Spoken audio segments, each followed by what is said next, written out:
Hello, humans! Welcome to episode 39 of the Human Music Podcast, KNARD and the Joy of Mixing. This week we have on KNARD. He's a producer, DJ, and host of The Joy of Mixing on Dojo TV. He dives into the importance of building music community, overcoming the fear of being yourself, what he learned from 2020, diving into virtual reality, and, of course, the joy of mixing. Please support our sponsors. First, we have Dojo TV. It's exclusive live streams from KNARD, ill.Gates, our hosts, and many more teachers for free. You can learn a ton of production gems and join a Discord chat full of a ton of other awesome producers. Second, Gvngaroo Records music distribution, where you can get unlimited uploads for under $10. Gvngaroo. Go get that Gvngaroo Records at bouncegang.com. And third, guest practices, where you can learn from Seth Drake, the best engineer we know. And the first class is free. You can sit in and watch him mix someone's record and ask questions in the chat. It is an incredible experience. I've learned so much from him, and so can you. All right, now enjoy episode 39 of the Human Music Podcast, KNARD and the Joy of Mixing. Hello, people of Earth. This is Tesco with Rip Kenny and Trap Jesus, and you're listening to the Human Music Podcast. Woo!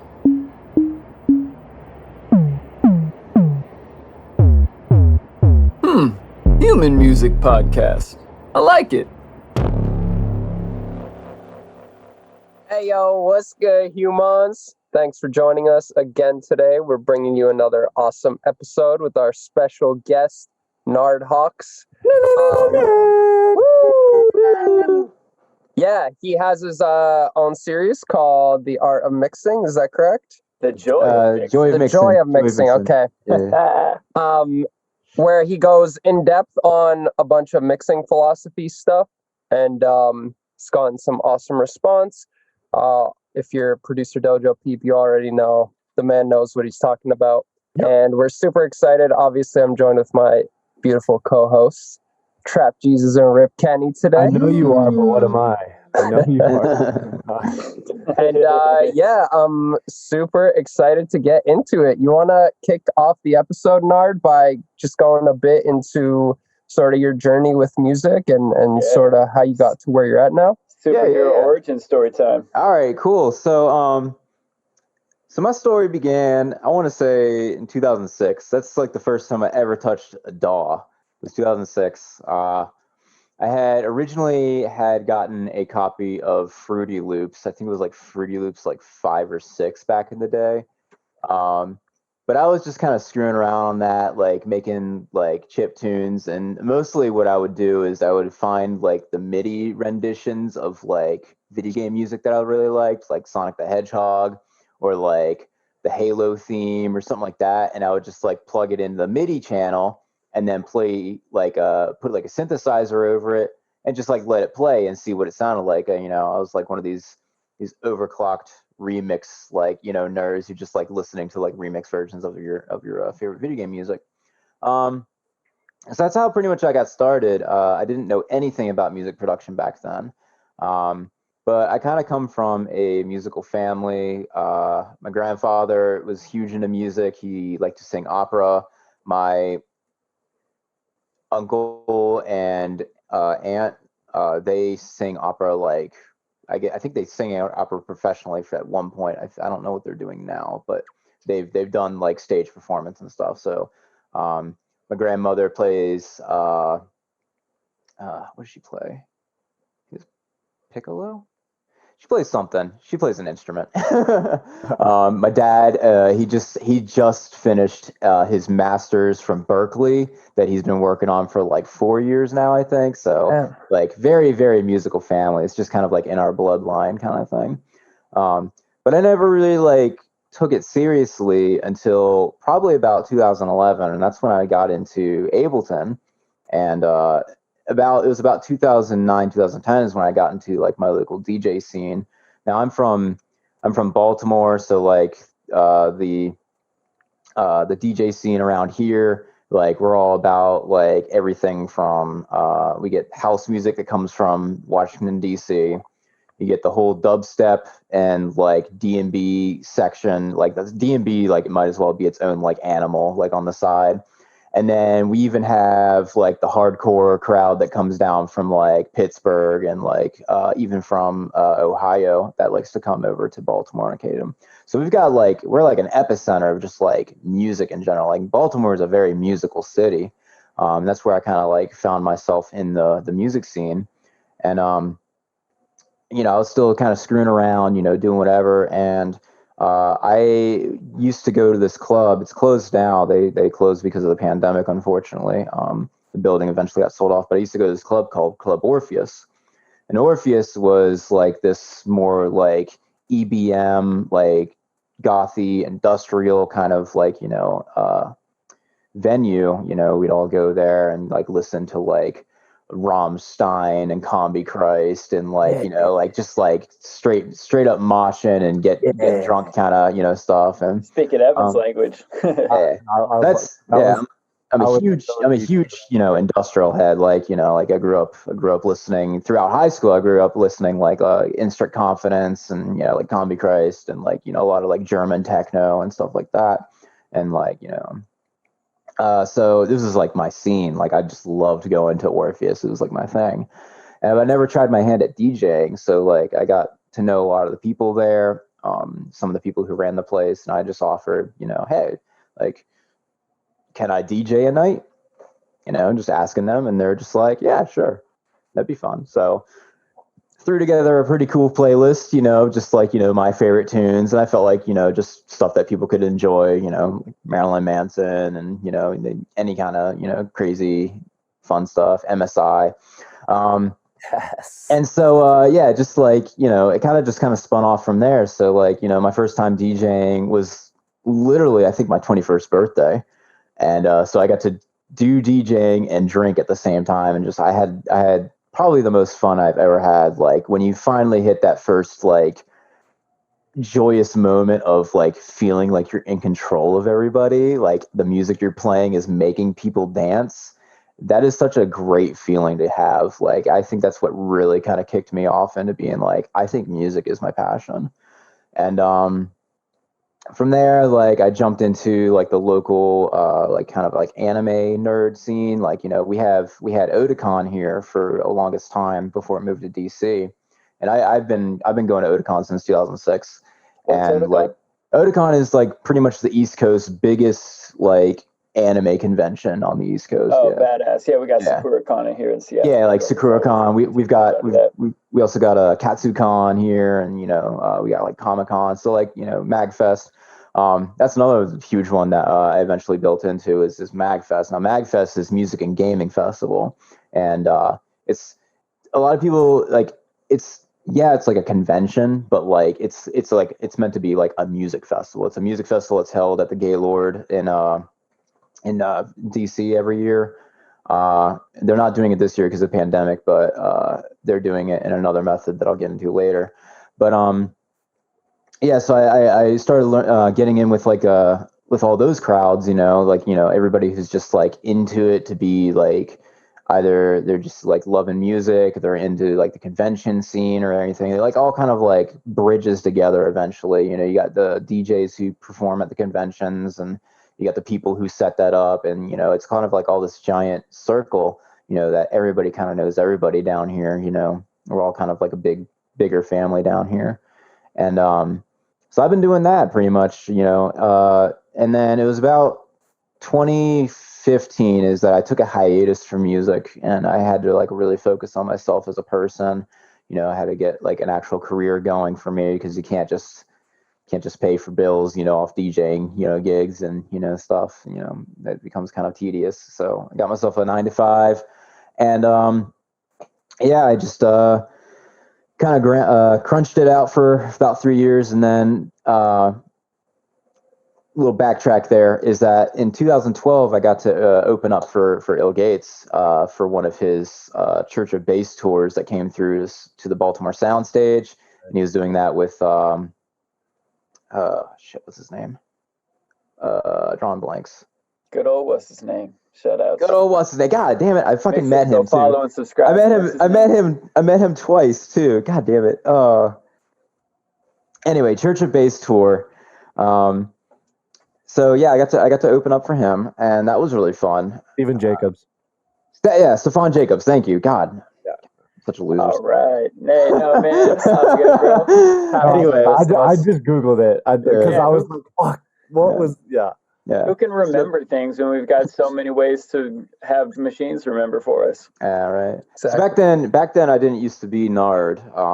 Back then, I used to be going as the alias Ghost, but I spelt it GH057 because there's a DJ Ghost from Philadelphia, whose first name is also Damien. So that got a little confusing. So I went by GH057 for a bit. After that, I started going by Sign Spawn between 2012 and 2015. That was my thing for a bit. And Sign Spawn is something that I wanted to be.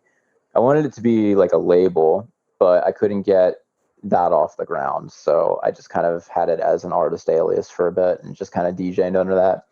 And then when I finally made the reconnection in 2018 is when I first saw the workshop ad that Dylan had put together on Facebook and stuff. I was like, oh, it's ill.Gates. Like, I remember him. Like, he's a cool dude. Like, let's see what he's been up to these past few years. And he's talking about the workflow and the super looping and like all the things that basically I had experienced as an artist in like the last decade, and like everything that was blocking me from like continuing with music. I was like, this guy figured it out. All right. And I was like, I know he's a legitimate person. Like, this is a legitimate operation. Like, it's not just like some random person that has like no credit, in music. Like, this is somebody I've performed with, kind of thing. And it's like, so that's what really sold it for me, like to be part of, Class of 808 and jumping in with the dojo was the fact that it was a legit thing. And, because I've seen so many of the people who are like always trying to like, they'll get you to come to their little podcast thing, but they don't sell you information. They'll just sit there and kind of cycle you towards the inevitable, hey, pay this much and you'll get my, workbook and I'll tell you how to do all these things. But it doesn't like give you any real information, nothing really hooks you in. The way Dylan did it, he had information. Like, he's talking about all the things that, I thought, I couldn't do. And he's giving me insight into some of his own methods that I had picked up myself. And I was like, this guy's talking about real shit. I was like, I'm going with it. I'm going to dive in. I was just like, I've got nothing else going for me. Like, I had gotten divorced, like just in the past, like few months, like when I had first jumped in, I was like, I got nothing else going for me. Like, I need to be back on music. This is the only thing that's going to make my life better. So fast forward 3 years later, here I am, still part of the dojo, still rocking it, getting ready to kick off this EP as soon as that gets underway in the back end with everything. But from what I've been told, it's pretty much ready to go, and I'm super excited for it because I've been working on that for like a year and a half now. Been to LA twice, got to work directly underneath Dylan, learning his insights, got to collab with him in March.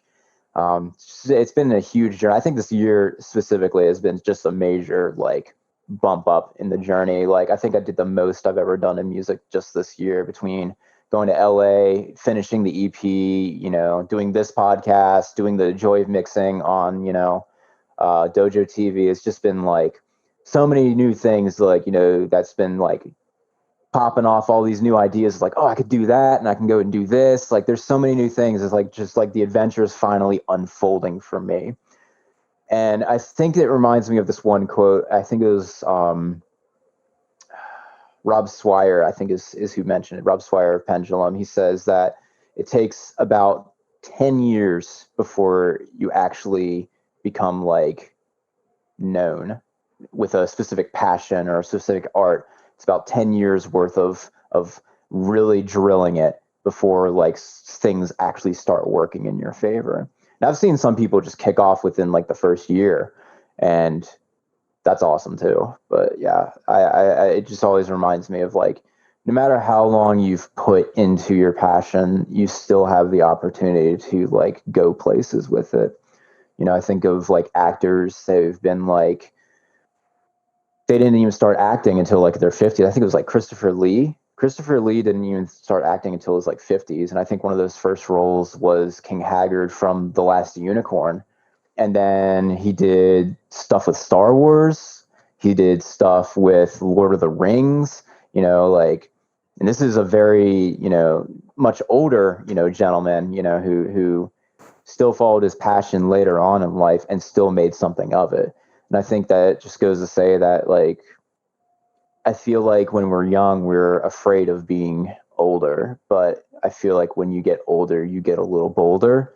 So follow through with that. You know, you gotta chase the dream no matter what time of you are, you know, in your life. You know, you just keep chasing it because something's going to come out of it if you put your passion, you know, where it needs to be. Totally.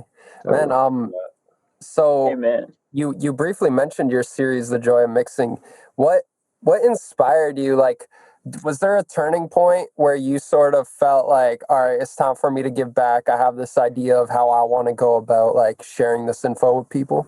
Yeah. All right. So to be perfectly honest, I've actually been really inspired by what Dylan's done. I like the fact that he's done like all this giant catalog of just videos, just teaching people like all these little new techniques, and you know, even he's figuring out new stuff with like as the increase of technology and stuff like that.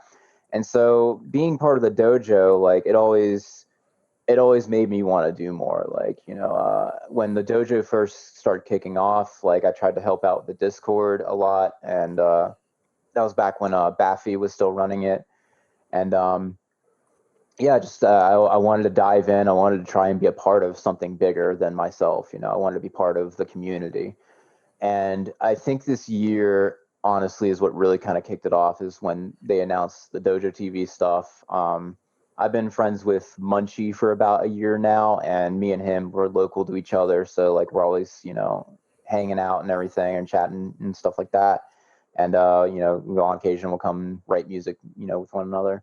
And he mentioned that he was doing stuff with Dojo TV. Like he was, you know, I guess trying to reach out for talent to do it. And he offered it to me. He's like, you know what you're talking about. Like, do you want to do a show for Dojo TV? And I'd also been known for doing streaming and stuff. I did one of the weekly download episodes based on streaming.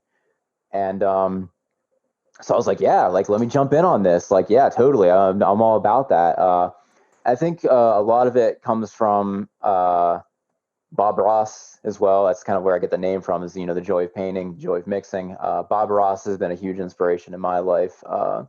Just like his happy accidents kind of like way of teaching, where there's no mistakes. Like it's all whatever it is that you put into it, you know, like don't fear what you're putting in. Don't be afraid of what's going to happen, because no matter what, you're still creating. No matter what, like sometimes you got to be bold. Sometimes you got to like just delete something. Sometimes you got to make space for the new thing that you want to put in, you know. So don't worry about chopping something out if, you know, you want something to be right there. If you want your big tree to be at the front and center of your painting, and after you've done the big mountains and the sky and all the crazy stuff in the background that you put so much work into, and then you just want that nice big tree in the center, go for the big tree.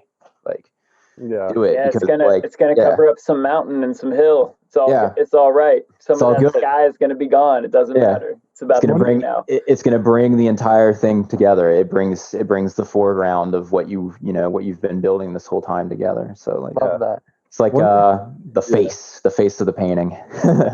Totally. Yeah, exactly. One of the things you mentioned was community, and I'm really glad you brought that up, because it also ties back into what to me seemed like a very important bit of your origin story, which is the community that you built with this group of people that you went to this club or warehouse with, and you had a very specific musical journey with these people that you were going on together. Obviously, that's like electronic rock doesn't really catch the nuance, but it's like electronic and punk and emo, totally, and all of those good things. Yeah. Because the community is so important, and especially for something like production where a lot of your time is spent by yourself in your room, holed up, just hammering away at your stuff alone. And if you don't have a community of any kind to bounce ideas off of, to get feedback from, to talk about what you're working on, to see how they're doing it, it's really tough to get like the longevity out of that passion, because it can be isolating. Producing. Also, I love that your first time DJing was at that place in which you had got like all of. It's the perfect time to do your first DJ set, because you, more than anyone else that could come in from somewhere else, know exactly what that crowd wants. It totally. You like, so yeah. owned it. Like, owned it. Fact. Like, you were just so dialed in on what those people wanted to hear. How could it not go? You could train wreck 3 times and everyone would still just be like so eating out of the palm of your hand just based on songs. Exactly, alone. Man. Yeah. I could just envision how palpable that energy was, and it's no surprise that grabbed you for a long-term career. One of the other things you mentioned that I really love is that quote from Rob Swire, and I'm also glad you said pendulum and not knife party. But dude, every overnight success takes 10 years. Like, yeah, for real. Like, yeah, there's some people that come up after 1 year and make a splash, but it's probably because they did a festival trap remix of a pop song that people know. You know, like it doesn't, or like they remixed the SpongeBob anthem and it blew up on TikTok or some shit. Yeah. Like, that is a rare exception. But for most people, the overnight success takes 10 years. And I think that in today's day and age where everyone is so focused on like quick rewards, that quick dopamine hit, and not putting in the 10 years that it really does take to make something special, it's so important to remind people of that. So yeah, like community and putting in the work that it takes. I mean, it's no surprise that putting in that work landed you a spot to be able to actually give back to that community with the Joy of Mixing class. Do you want to talk a little bit more about the specifics of that course and kind of the stuff that you like to cover and kind of the philosophy behind it? So I always like to kick off every episode. We usually cover up a palette, like, of like, the stuff that I'm using. And I do that kind of like as a nod. Again, like the whole Joy of Mixing is a huge nod to Bob Ross mentality of, always doing the happy accidents and then providing at least the points of references that you can take, as a somebody in the audience or somebody who's also trying to work along, side, and being able to know where to go to get those things. So I always, cite off like, where do I get my template? What are the techniques that I'm using? What are the techniques used for, et cetera, et cetera. And I usually, we'll start off, with citing off the palette, and I'll usually try to catch people up on like where I am at. Like, it's a good way to just kind of mental dump on people, because I build up a lot of thoughts in my head over the course of 2 weeks of just like newfound personal like philosophy, newfound just like thoughts and everything that's out there in the cosmos. And I always like to grab that and try to hold it in front of everybody and say, hey, check this out. So like a lot of the mentality that I go through when it comes to doing the classes, I like to teach about breaking down barriers, helping people just kind of like overcome like that like phase that people can get into where like no matter what they're writing, they feel like they're not writing, and they're always just kind of like withdrawn from actually being like involved in the work. Being really down in the nitty gritty and just being like in love with whatever it is that they're writing, and following through with whatever it is that they're writing to seeing it to at least some type of finish line, whether it's just building a super loop or whether it's finishing a full track. It's really to try and break the barrier that takes to get them from just plucking around for inspiration versus this is something that I hear and I want to make it, kind of thing. So I use a technique that I always like to call the inner kazoo, and it seems to be something that a lot of people have picked up in the Discord. They love the kazoo mentality. But I always think back to, like, as a kid, you're always running around, making noise and whatnot, and the epitome of that is like having a kazoo, like being a kid and running around the kazoo, just like just making, whatever it is that you can come and think of, at the time as a kid, just all you're doing is just, you want to make sounds because it's fun, you're just having fun. And I think that's really the ultimate point, is that if you can learn to have fun with whatever it is that you write, you can follow through to just finishing whatever it is that you write because you're having fun with it. You hear it in your head. It's like a melody, it's like this call to be written.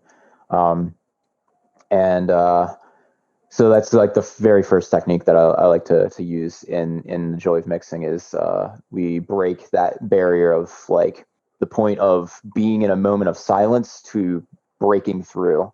So I usually even do I'll do sometimes like a 5 to 10 to even 15 second like little meditation. It's very calm and relaxing, quick silence to allow your head to just kind of like come up with a quick melody. It could be a little chord progression. It could be, just a little tune that you hear, but it's to captivate that moment, and then get it down, just get it down immediately.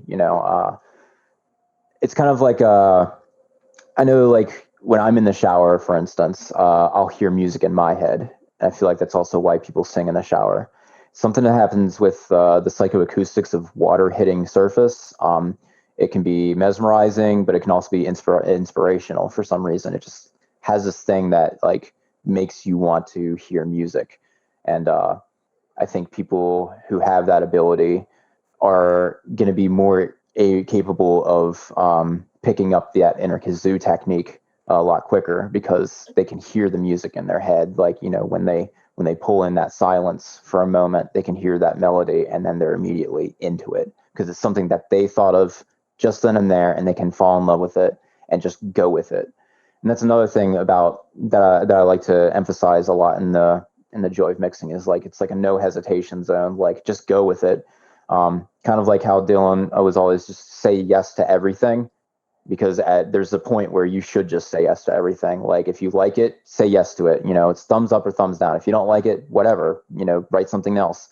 But, just keep saying yes to whatever is coming to your head at the time, because you can always do a new take later. You can always just delete it if it's not working, but the more ideas you can put out in front of you, the more you're going to be able to kind of like mold everything to fit what it is that you're trying to create in the first place. Yeah. Yes. I wanna- Absolutely. It's like, basically that's the essence of improvisation, right? You're improvising musical ideas into the DAW, but it's the same principles that people use when they're doing improv comedy. The first rule of improv comedy, I've been told, is yes and. When somebody makes part of the joke, you don't discount their part of the joke, because then the whole scene stops. You say, yep, whatever you just said, and then add something. Yep. So same when you're making music. Ooh, an idea. Yes. And what else? Oh, this idea that kind of works with that. Or this possible alternate idea. And yes, and this drum pattern. Oh, and this drum groove on top. Just keep throwing stuff down and then edit it out later to your favorite bits. And it's then like, it's like jazz. Like, just, it's got a groove, it all comes together. It just totally grooves. Yeah. And just like improv comedy, sometimes it's really good and sometimes it sucks ass. And they're both perfectly fine. Yeah, they're totally. both just gonna happen. That's the thing too. Like a lot of it's like The Office, like that mentality of like it's almost like cringe of how bad it is, that it actually is funny. I wonder if somebody could actually get away with that, like in music. What's this? That was that one artist. Ice JJ Fish. there's a I gotta remember who. Bong Iguana. Remember that hit record of his, Big Room, out of slapping his genitalia on the toilet seat? Classic. No, you guys didn't hear that classic tune, like Bong Iguana? Yeah. Yeah. Man, so speaking of, going with the flow, there was one of your there was one of your recent Where's the improv method on that? Where's the yes and on Bongo Glunch? Come on. All right, I'm gonna whip it up real quick. Excuse me while I One of whip your this recent out. episodes, you were talking about 100 Gex, which is one of Yes, the channel's yes. favorites. And I was curious sort of what you picked up from them and if there are any other artists that you're listening to that you found that sort of same inspiration from, of just like full, raw, genuine creativity, like no fucks given. It's just the yes and mentality. I think, that's the artist I was trying to think of, is 100 Gex. If you've not heard 100 Gex, they are quite literally fuck all, I'm just gonna make whatever kind of like artists, and it's really awesome because like they make it to a point where it's actually kind of awkward. It's like, why am I listening to this? But why is it also so good? Yeah, Money Machine. Oh, dude, that track slaps so hard. I love it. But the first time you listen to them, you're like, what? You're like, what? I love those memes where it's like, I listen to 100 Gex, and the other person's like, I'm calling the police immediately. Yeah. I need help. Yeah. Immediately. FBI, we've got an issue here. I've actually listened to that song more than any other 100 Gex song just because I find it fucking hilarious that no one else listens. You look at that album and there's like all of them are like 7 out of 10 like blocks on Spotify. And this one's like 3 because it's not even a song. It's just like I was about to say song is a strong word for that. Yeah, because it's like it's almost like someone that's drunk and rambling. There's like not really a point, but eventually they come full circle into like almost making a point.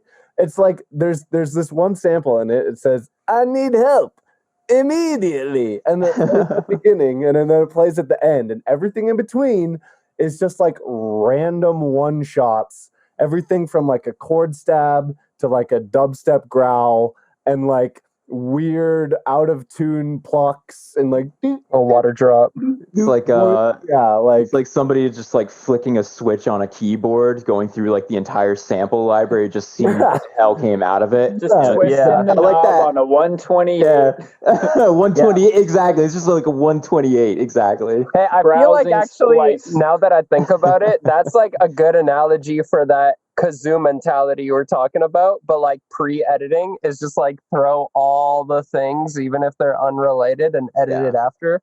They just like never did the edit. Actually, on the kazoo mentality, I wanted to clarify.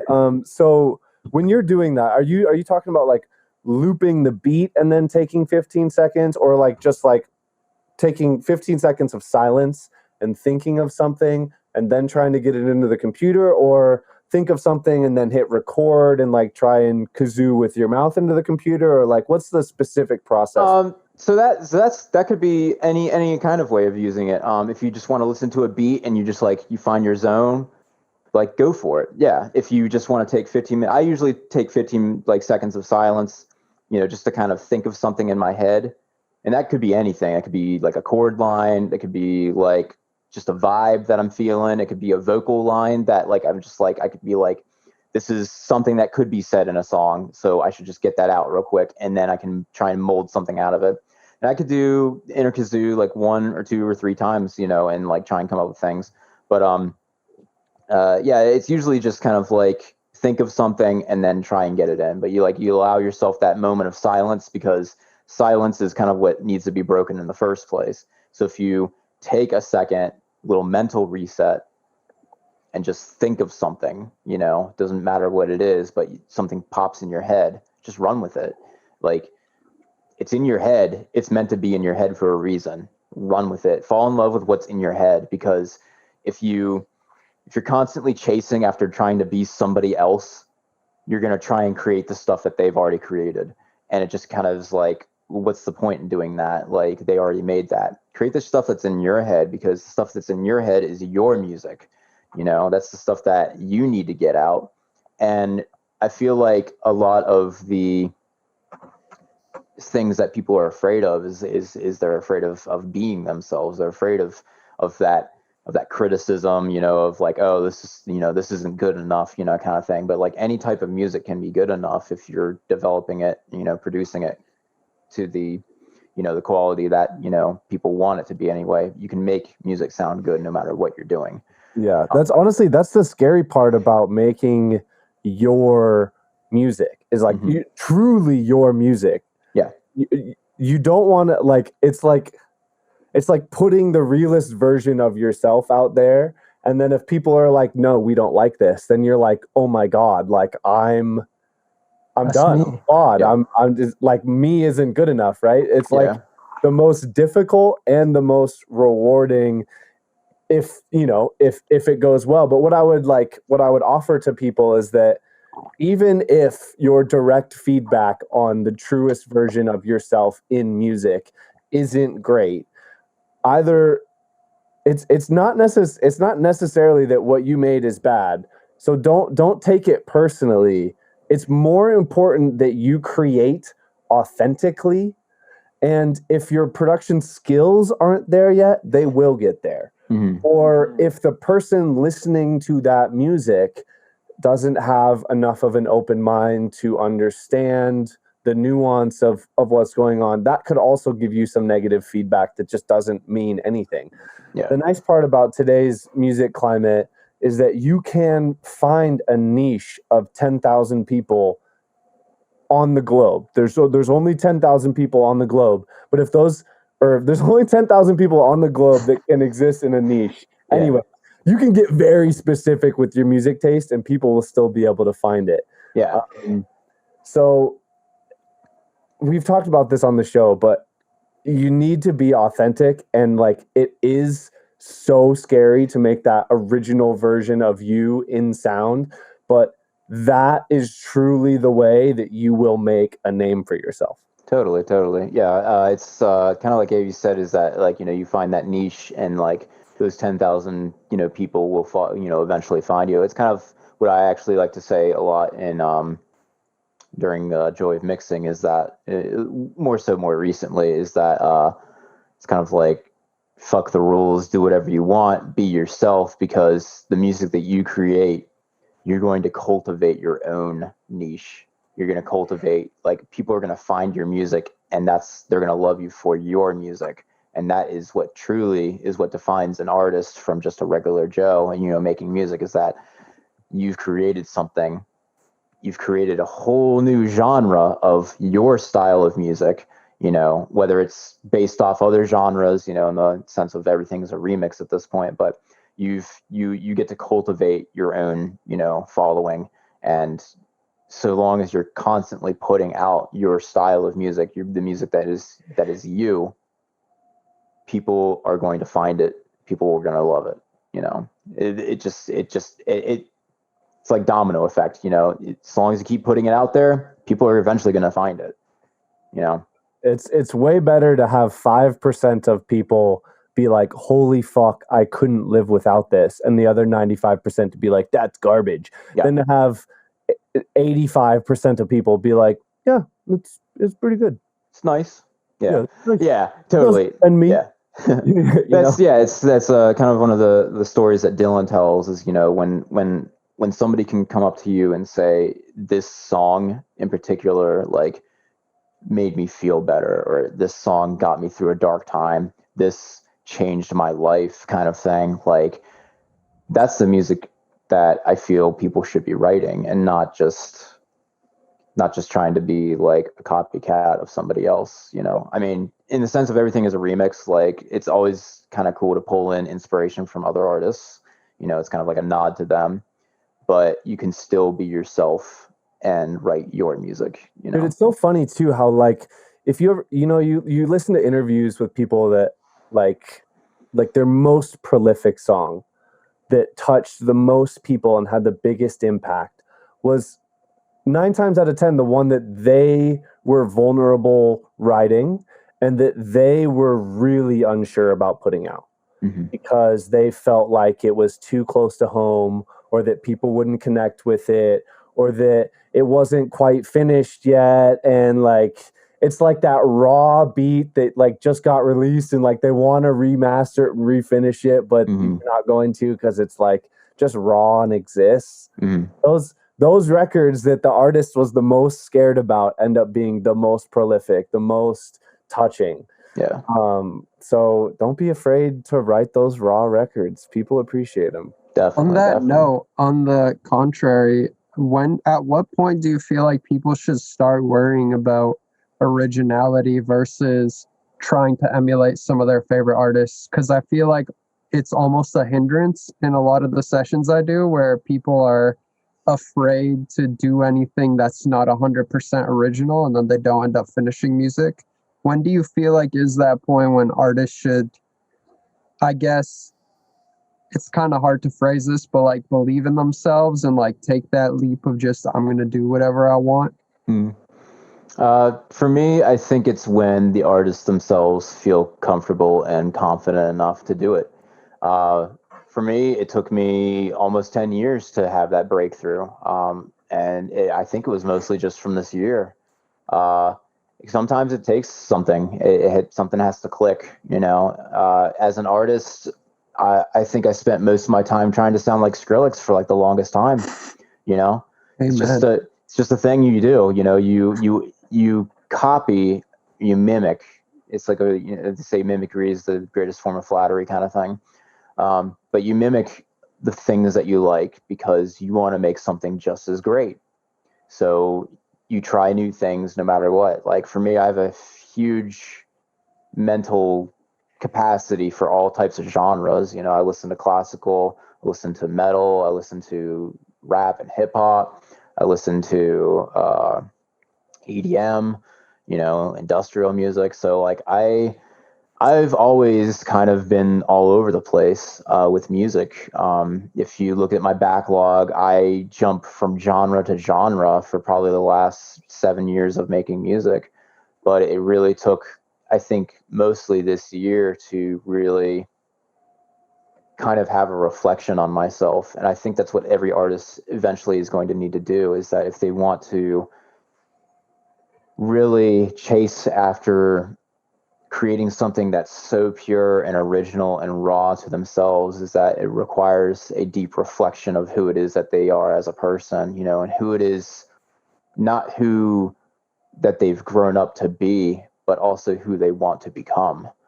I think having a goal in mind of, yes, I want to be this person, and I'll do anything that it takes to become that person that I have in mind of my perfect self, you know, quote unquote perfect, the archetype of my existence, you know.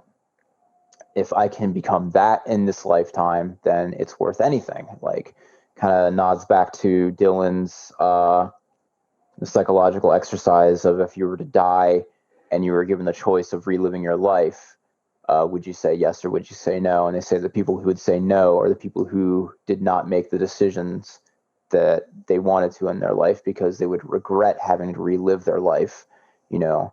So if those who say yes, those are the ones who made the decisions to follow through with whatever it was. They did it without regrets.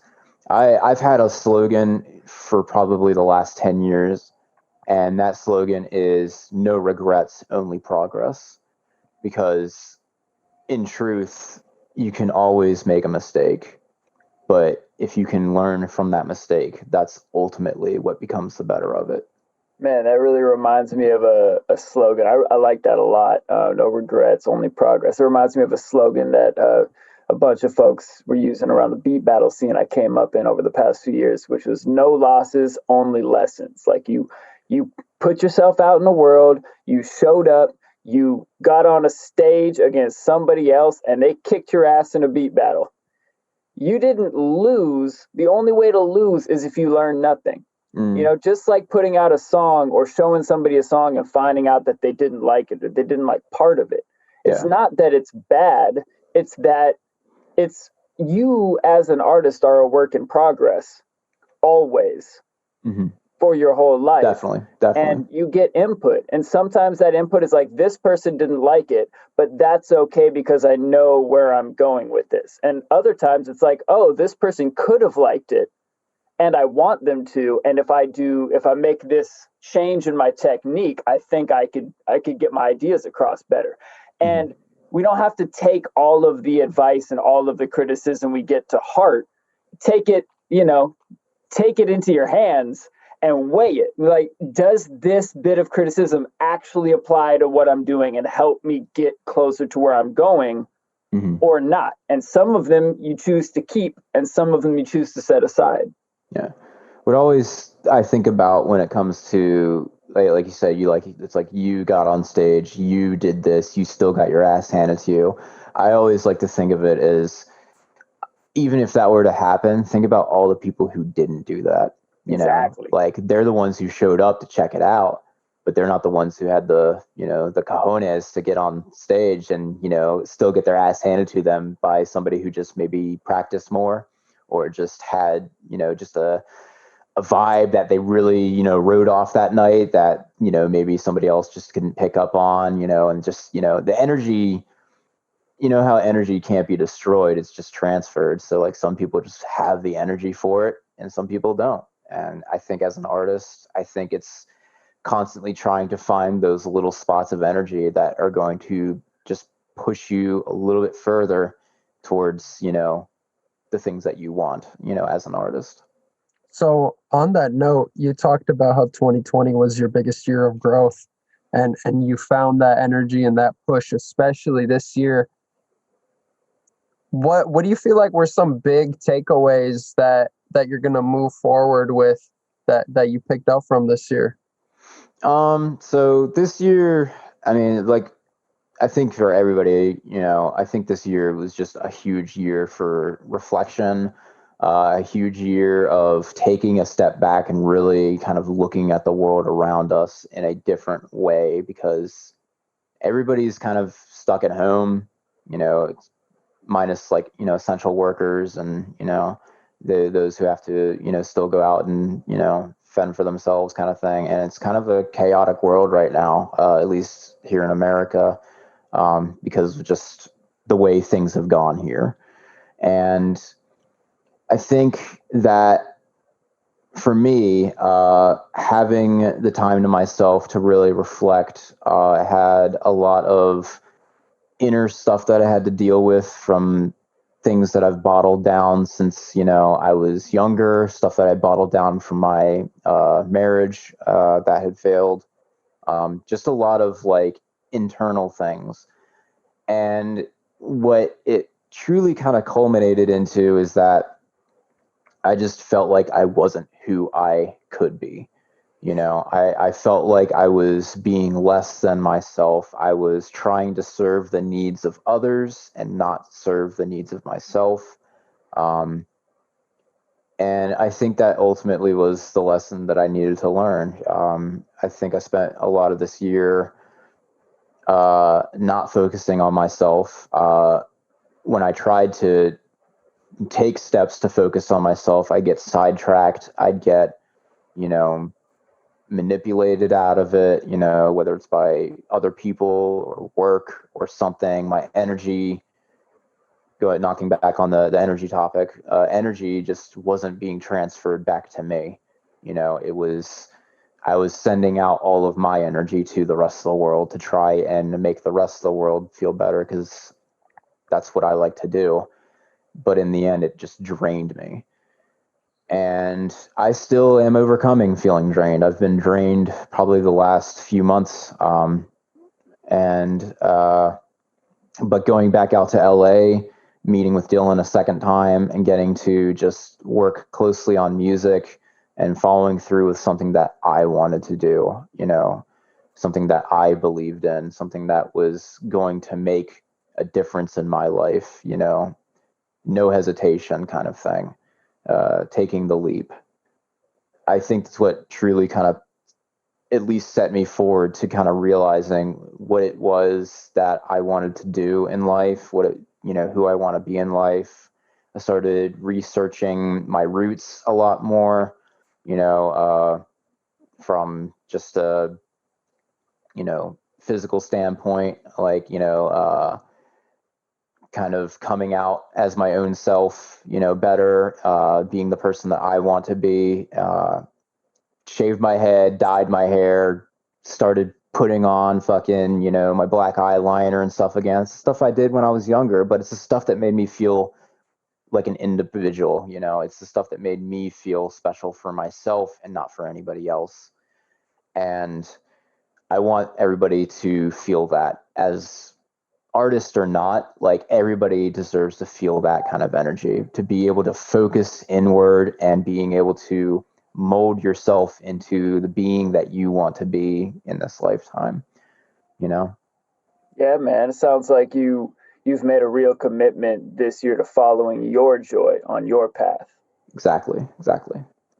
Yeah. It's gotten me thinking a lot more towards just things that I want to do too. Like, I think this next year, I'm definitely going to focus a lot more on like outreach. I want to build up my YouTube more. I've recently started developing like new networking with other communities. One of the big ones that I really tapped into this year was virtual reality. Virtual reality, I think, is just completely untapped when it comes to being an artist. Like, there's very few artists in there that I've seen, and like even Alexandria is in VR. Yeah. And it's completely untapped. Like, there's so many amazing people that you get to meet in VR. I specifically focus a lot on VR chat because it's a great way to just hang out with friends, and you can get drunk in VR and just party out for the night. It's really fun. You can sing karaoke with everybody. You make long lasting friends, I feel, in VR, and it's like a new way of really connecting with people that I never felt like I could connect with in real life sometimes. And so I got wrapped up in a small group called the Misfits. You know, they're just a bunch of, you know, crazy people who just like gaming, and you know, they like to have fun in VR. And you know, I did a DJ set for them a few weeks back, and it just like completely popped off because they were so supportive. You know, huge shout out to Misfits. I can't thank them enough for the support that they gave me when that happened. Like, my Twitch started blowing up, you know, just from one event, you know, that they just threw their weight behind as a community. And it's amazing how much the power of a community can really strengthen you, not as an artist, but as an individual.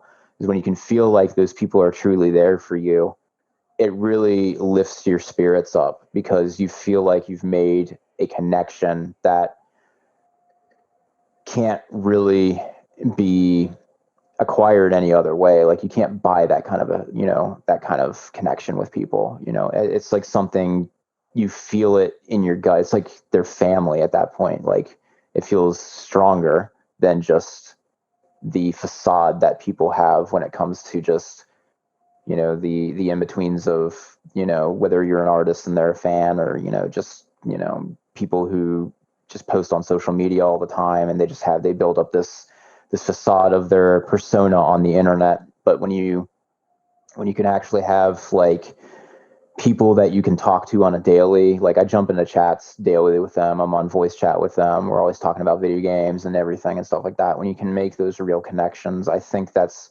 truly what is needed as an artist, is to find those people, because without those people, even as not an artist, without those people just in general, like not having like friends like that, I feel like that is something that's just, I can't even conceive it. Like, I don't think anybody should ever go on without having those kind of people in their life. Yeah, I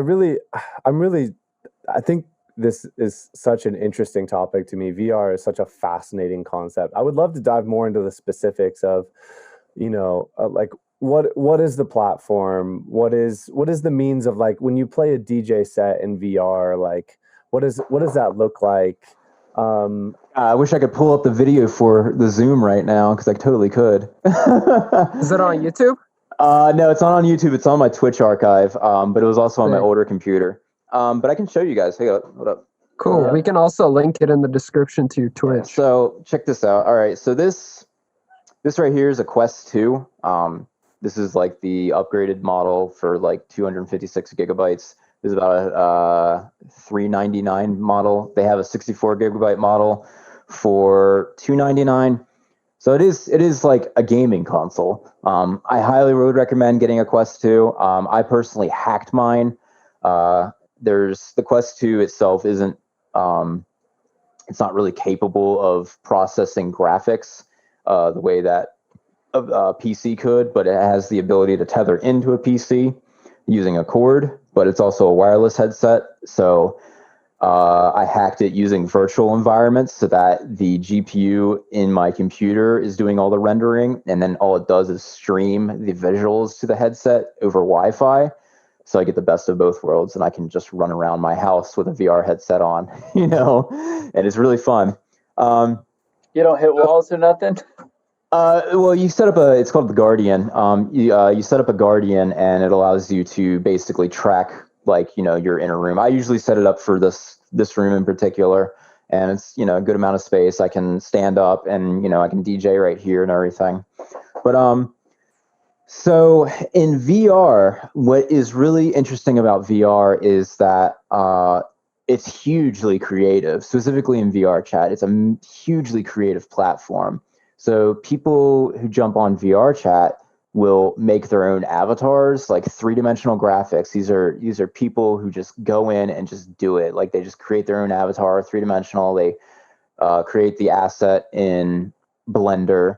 They'll import it into an SDK called Unity that is used for, like, actually programming video games.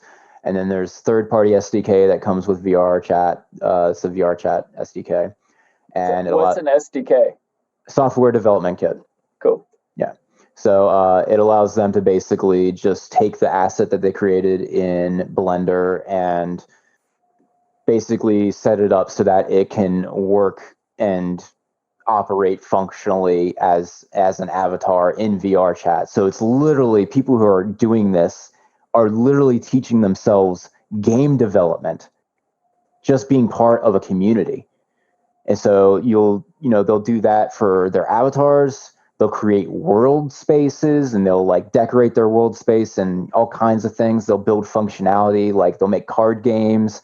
They'll create giant DJ booths and lighting setups and, like, all kinds of awesome things that, like, you wouldn't think about doing as a producer. Like, for a music producer, you don't really think about doing that kind of stuff. But, like, for me, jumping in on that, I learned a completely new skill just from doing that this year. And it really makes me wrap my head around the concepts, like people like Deadmau5, for instance.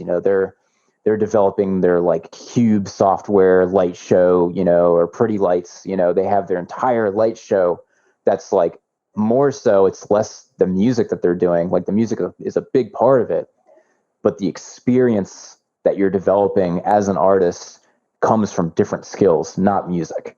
It comes from being able to program, those lighting rigs, and being able to create, like visuals or 3D graphics or something like that, and just stuff that really adds on to the entire experience that is going to be your art.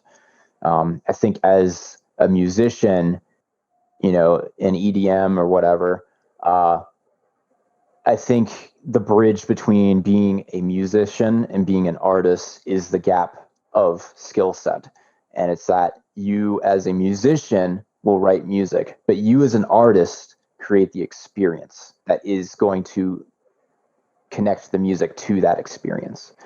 And so in VR chat, the hookups is literally just kind of programmed. They create, like, a fake DJ setup. It looks like a Pioneer setup basically on a stage.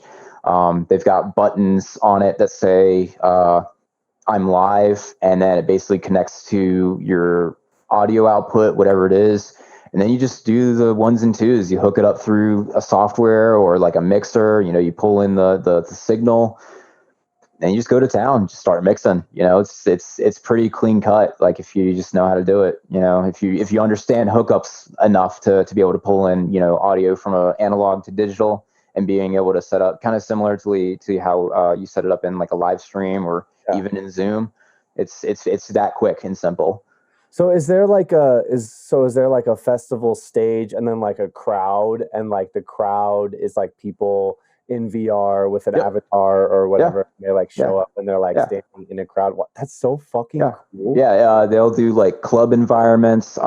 There's a huge amount of events going on too. Like there's events going on every night in VR, just VR DJs, like people who are like, Yeah. I'm gonna touch on the VR and just run with it. I'm gonna be famous for being a VR DJ, kind of thing. And like there's people who are performing every night in virtual reality. Dude, And it's freaking awesome. So like say I was an absolute beginner and knew nothing about VR, which I am, and I wanted to get a setup and show up to one of these events. Like, how would I even go about doing that? So the beautiful thing about VR chat is that you don't need a headset to jump into VR chat and experience everything. The VR is just it's an additive like bonus. Like if you get a VR headset, the experience is just 10,000 times better. But you can still do it just from a regular gaming computer, that's free on Steam. You just create an account, you jump in, you can jump in the community there and just get involved and just learn about everything there. Now, if you're trying to just kind of dive in head first, I'd say get a headset. You can get like I think the most expensive one recently is the Valve Index. And then they have the smaller ones that are like the Quest, the Oculus Quest and Quest 2. You've got the HTC Vive, which is kind of like a middle ground one. You have the old school Oculus Rifts that you can use. Getting the headsets is definitely a bigger boost to jumping into VR. But there are people who DJ in VR chat who don't even use headsets. They're still desktop based. Yeah. So VR chat is essentially the program that is the world, and that's powered through EMAP. So the VR chat client is basically you would log into the client, and then from like I guess they call it like the hub world or whatever. From there, you can just open up a menu and surf worlds. They've got gaming lounges. They got places where people can watch movies together. They've got adult rooms. They've got all kinds of crazy stuff. Of course it would go there. Of course. Yeah, this is so sick though, because like exactly what you were talking about. Social media, by and large, is an arm's length transaction. You are putting this public facing persona of the best moments of your life, cherry picked on this profile that looks nice, and people can interact one way with you and your content and go, wow, this person is so cool, and like follow what they're doing. But VR is so much more than that. Like I'm just imagining it's immersive is what it is. It's in an immersive experience. Yeah. And like we were talking about like the community, which is kind of a point that we've come back to. You being in a world, not physically next to someone, but basically in the same, like with your headset on, you are essentially sitting in the room next to these other people and building like real relationships. Exactly. And you could say you're in a city in which you don't have a music scene.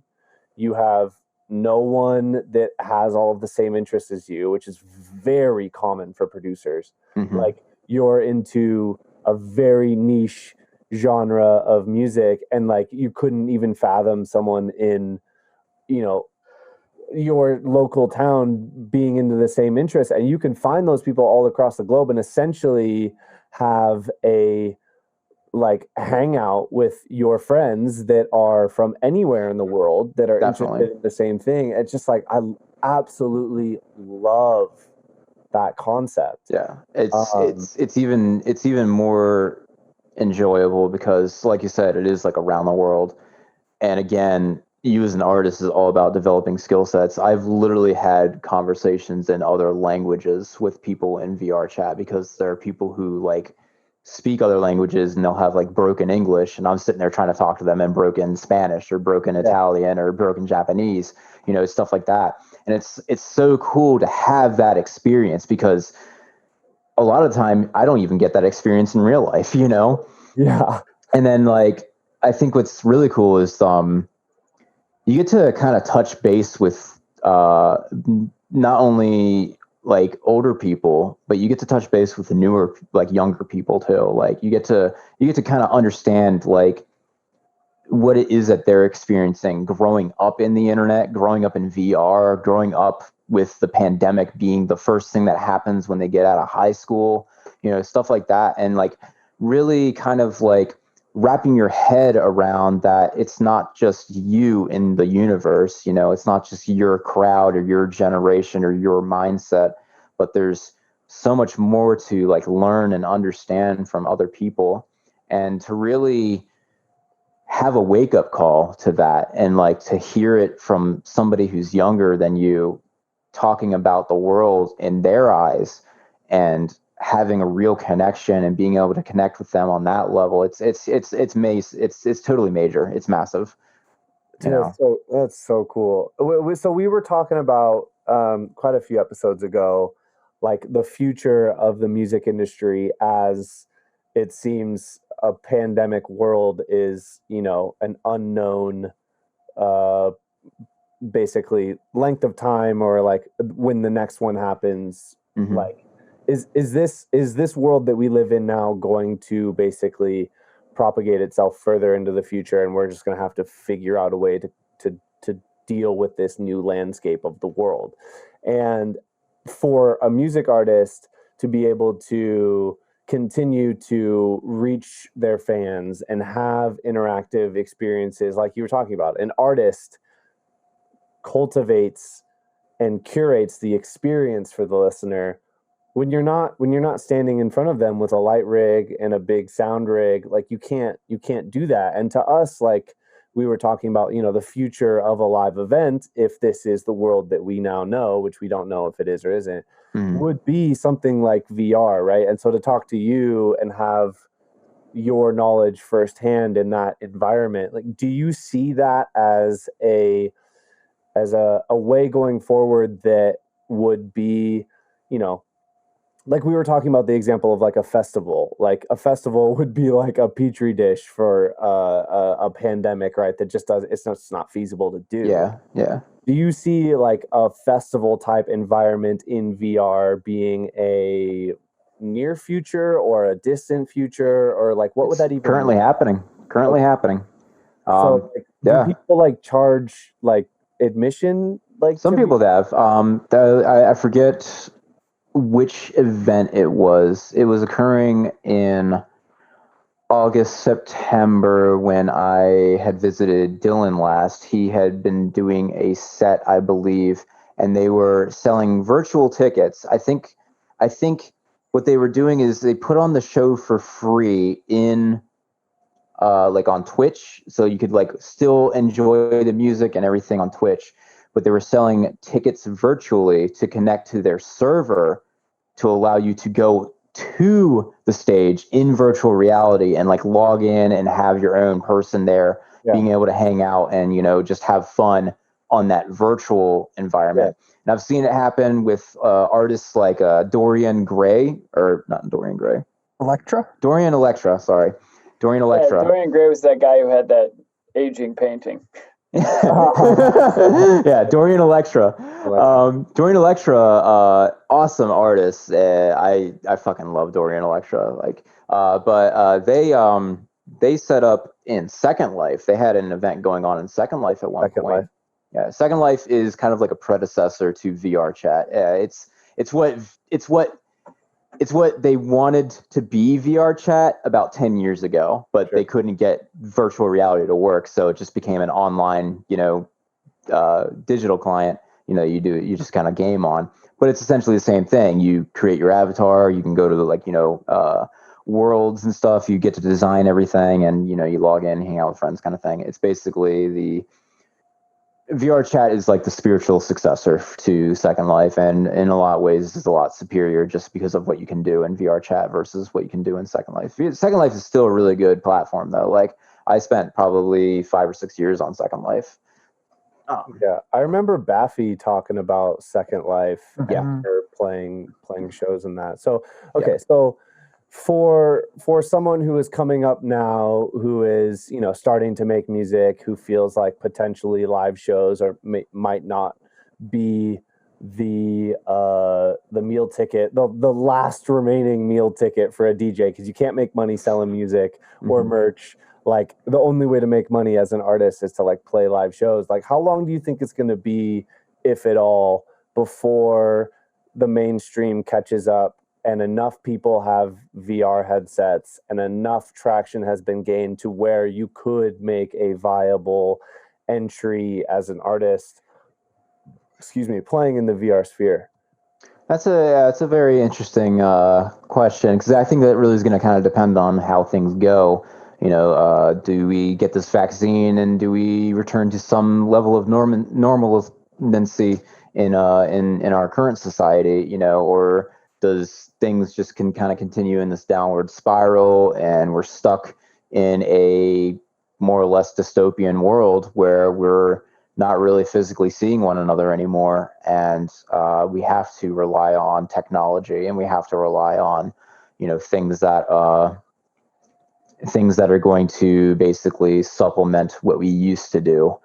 And I think if things in a technological aspect continue the way they do, VR is still considered a gimmick right now. It's considered, something that not a lot of people are into. I think VR chat alone only has about 12,000 users, and in the gaming world, that's considered nothing. That's considered very small, very small. But it's an entirely rich community of amazing people. If it was a town, they'd only get one exit.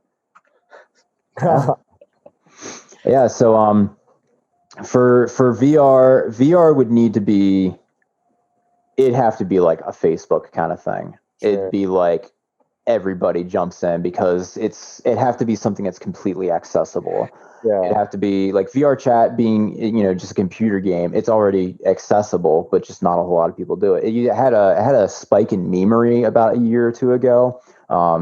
We had the Knuckles meme of do you know the way, Knuckles meme that came out, and that was VR chat, and then I think just this past year, just because of the pandemic and everything, it had another spike from like 7,000 users to 12,000, and I think over time it's just going to continue to snowball, but it's still going to come down to the accessibility of, are VR headsets going to become cheaper? Are they become more powerful? How integrated into virtual reality are we as humans going to get? Is it going to become something more augmented? Do we stay with headsets? Are we going to build stuff that you see in Cyberpunk 2077 or The Matrix, where it becomes an entire immersive experience of jacking yourself into a program? Is it going to be something like eyeballs? Robot eyeballs. Is it going to be, the holodeck like from Star Trek?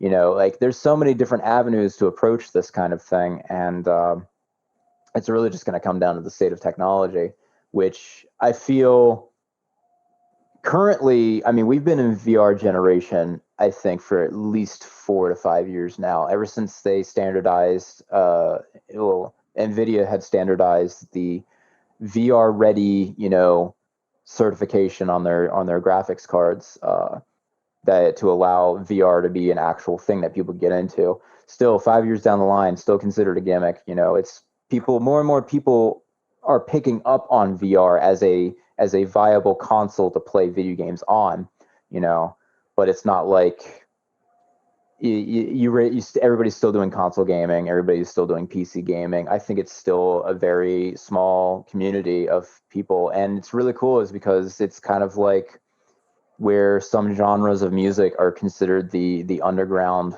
genres. This is like the underground, like gaming it's an underground community. And a lot of people that are in this community are technologically awesome. Like they want to learn more about technology. Like they're kind of like, in my eyes, they're like kind of like the future of our technological world, because they're diving in. It's like when we had the .com boom, when we had the social media boom, and now it's becoming a VR boom. There's people who just want to dive into VR, get away from the the stigma of social media and the one way, you know, kind of interaction that you get on social media. VR is such a more immersive way of connecting with people. And I feel like as people understand that over time, I feel like it's just going to kind of blow up from there. And then who knows where it's going to go. And the one thing that really draws my attention with VR is the fact that you have that voice integration, so you can actually hear how somebody speaks, but you don't have that face-to-face connection, which pros and cons, but I feel like it lets you like put your guard down a little and lets you connect almost a bit more genuinely with people. Yeah. Like, yeah, you can't see facial expressions per se, but there's like this feeling of like non-judgment when you can connect with somebody like that, which I think is something really special. You don't really see in any other like communication sphere or, you know, whatever you want to call it. So I'm definitely excited to see how it goes. I remember seeing a while back people were using Unity to make like 3D music videos and stuff. Yeah. And that was in a very infantile stage. But for somebody that's like not technologically savvy, do you feel like it's at a state where it's very accessible right now? Like if somebody wanted to put on a DJ set like that, would creating those assets and something completely. It's completely accessible. I've been diving into VR for about a month and a half ever since I bought my headset on a whim. I was just like, I've never owned a VR headset. Let's get one. Let's see what I can do with it. So I bought it and I was just like, this is fun. And then I found the community and, you know, like I got just dove in head first and I was just like, okay, you guys have these really cool avatars. Like, how do I make a really cool avatar? And at first I was just like, well, I could just go and get somebody to do it for me, right? Like there are people who just do this stuff for me. And then about a week later, I got tired of waiting. I was like, no, I want my avatar like now. Like, you know, I want that immediate, you know. Good old instant gratification. Yeah, I was just like, I want it now. So I looked it up, you know, as one does on the internet. You just look it up. You can look up this stuff on YouTube. Yeah, I taught myself how to do this through YouTube, which is kind of where I teach myself how to do anything. And these days, I YouTube it. University. Yep. Do. Oh man. Yo, I got a technical question. So you're rocking a headset and you got your XDJ there in front of you. Yep. Can you see it, or do you have to like lift up the headset and stop living in virtual reality to blend the track? Yeah, it does. You gotta lift it up a little bit to see what you're doing. Unfortunately, I don't think somebody's developed anything to allow you to map like a Pioneer DJ thing into like VR or like macro. Like if somebody did like a full on like recreation of the physical side of like the knobs and then like all the software built in for every specific thing and did that in VR chat, so where you could literally just be in VR chat and just turning the knobs. They have like audio programming in Unity that you can do that kind of stuff. It just hasn't been tapped into a whole lot for a visual, you know, audio visual experience to that level. Pioneer, we know you're listening. You need to do this. You need to port a full CDJ setup, do it, DJM mixer or an XDJ or something. They already got it built for USBs and doing it through Rekordbox. Like, just take a step forward, man. Jump into the VR. Or a third party. Please don't let Pioneer monopolize us. Yeah, don't let them do that, please. You know, I retract my statement. I feel like that's where like you listed a few ways the technology could go, and one of those is augmented reality. And I figure that's kind of the benefit of that, is that you could, you know, choose what in your actual physical location to keep mapped in your visual field. Be like, okay, yeah, this XDJ right here and this desk stay in the room, and then everything past that. Just like now, I could switch my background instead of looking at the physical room behind me. Me still here moving my hands, and everything behind me gets green screened away automatically. Yeah. You know, if I can do that on Zoom's technology, I'm sure it's not that far out of the realm of technology in VR. Plus, then you could just torrent a set of CDJs instead of spending $10,000. Oh my god. That's why that's why the digital VR one's got to be like a DJ. So it's only like $250. That's the one thing I do love about VR. I mean, honestly, it's kind of everything, and it's something that I feel like a lot of people don't understand growing up until they finally make the realization. But nerds rule the world. You know? Yeah. Like, we're the ones who are doing all the cool shit. Yeah, like growing up in high school, I remember hating the crap out of jocks. You know, I was jealous of them, you know, for having like super popularity and all that stuff. But like, yeah, it slowly dawned on me as I was coming of age. I just said, you know what? Nerds are doing all the cool stuff anyway, so like whatever. Yeah, high school's not that long when it comes down to it. Yeah. You'll be all right. My 20s were longer than high school. And generally more fun. Yes. Yeah, totally. Yeah. Yo, so any final words of wisdom you want to drop on the people? Any plugs you want to plug? Honestly, like, just stay doing what I feel like you should be doing, is just being yourself. Create your music. Don't worry about the future. The future is unknown to most people unless you're a time traveler, in which case, tell me your secret. And I'm on the podcast and like, you know, let everyone. yeah, we got to talk about that. So Human time travel podcast. human time travel podcast. So yeah, otherwise, like, just stop. Don't be afraid. Like, just let it happen.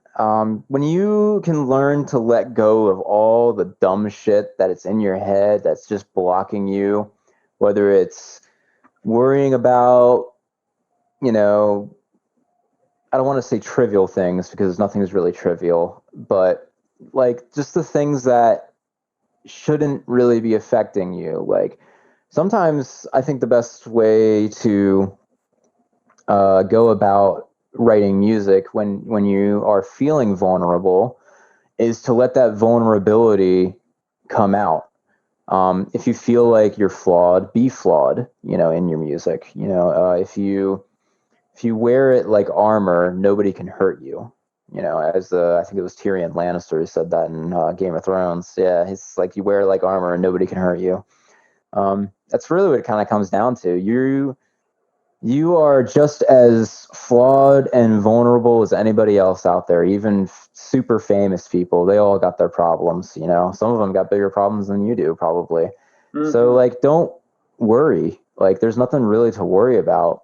So if you just kind of stick to focusing on what you want to get done, I think that's really all it kind of takes, is just go with it. You know, get yourself a whiteboard. That's advice I haven't taught myself yet. I need to get a whiteboard because I want to write down my goals on the wall and hold myself to them. I still haven't done that.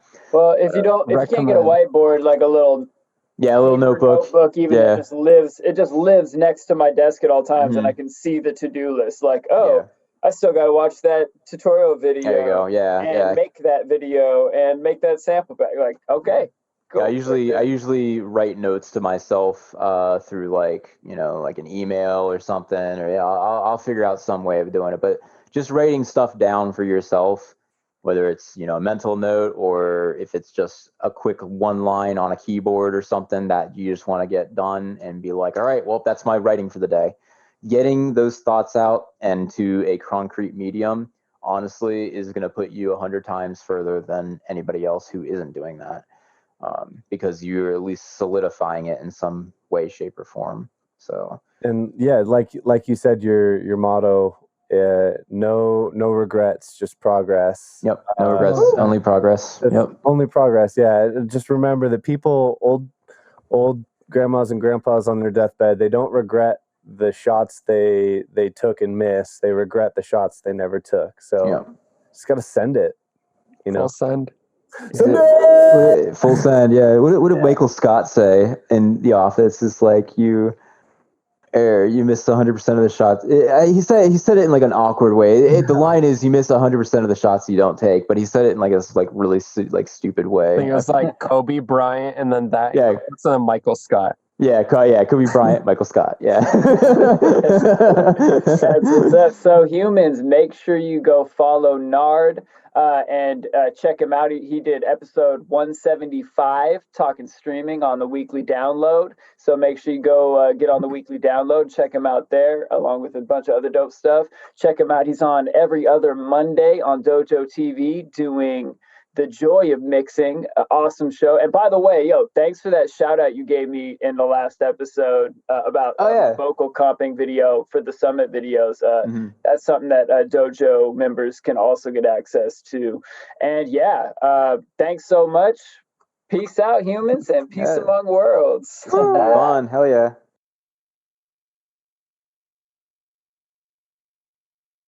I like it. All right, humans, what an episode. Thank you so much for being here with us again. Make sure to subscribe, follow, share, like, and whatever else you can do to help us reach more producers like you. Again, please follow Nard on his socials. We'll have them in the link below, along with links to our sponsors, including Dojo TV, where you can learn from us, Nard, ill.Gates, and a whole bunch more producer dojo producers. All right? Gvngaroo Records music distribution. Join the gang right here, bouncegang.gvng.com, where you can get unlimited uploads for under $10 and no nickel and dime BS you may find down the road. Finally, guest practices, where you can learn from Seth Drake, the best producer I've ever learned from. The best engineer I have ever learned from is what I meant to say. Either way, the links are below. Peace out and peace among worlds.